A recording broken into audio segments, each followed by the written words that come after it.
Bonjour, c'est Virginie. La leçon d'aujourd'hui a pour titre « Jacob arrive à bon port ».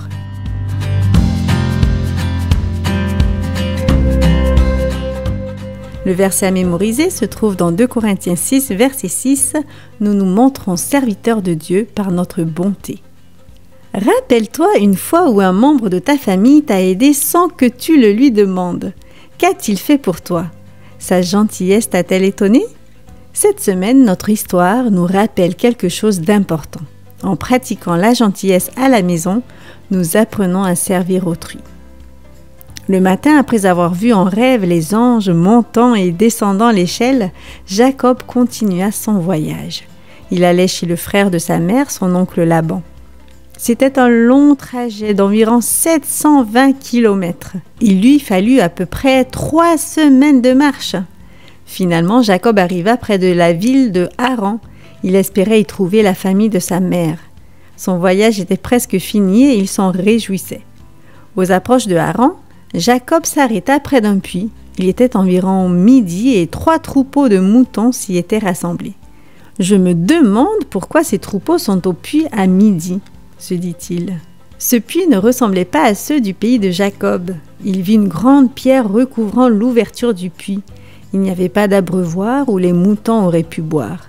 Jacob s'approcha du puits et s'adressa aux bergers rassemblés à côté. « Mes frères, d'où venez-vous » demanda-t-il. « Nous sommes de Haran » répondit un berger. « Connaissez-vous un homme nommé Laban qui vit à Haran » continua Jacob. « Oui, nous le connaissons, dirent-ils. » Jacob demanda alors. « Va-t-il bien ?»« Oui, il va bien, répondit l'un des bergers. D'ailleurs, voici sa fille Rachel avec ses brebis. Elle est bergère. » L'homme indiqua du doigt une jeune femme venant vers eux. Jacob regarda et vit Rachel se diriger vers le puits. Elle conduisait un troupeau de moutons, mais était encore assez loin. Jacob continua à parler avec les bergers. « Dites-moi, pourquoi n'abreuvez-vous pas vos moutons avant de les ramener au pré ?» demanda-t-il. « La journée est loin d'être finie. »« Nous ne pouvons pas, expliquèrent-ils. Nous avons la coutume d'attendre que tous les troupeaux soient rassemblés. Quand ils sont tous arrivés, nous retirons la grosse pierre qui recouvre le puits, les animaux boivent et nous refermons le puits. » Pendant que Jacob et les bergers s'entretenaient, Rachel et ses moutons arrivèrent. Jacob s'approcha du puits, il roula gentiment la pierre de l'ouverture, puis il conduisit les moutons de son oncle Laban pour les faire boire et s'occuper d'eux.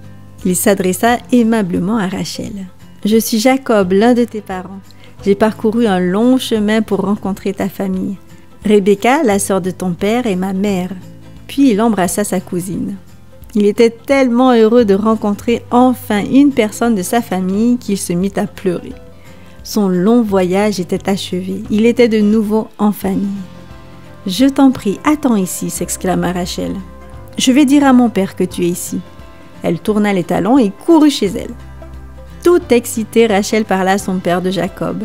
Laban était étonné que Jacob soit venu de si loin. Il s'empressa de retourner au puits avec elle. « C'est merveilleux de te rencontrer, Jacob » s'exclama-t-il. Il serra son neveu dans ses bras et l'embrassa. « Nous sommes si heureux que tu sois là.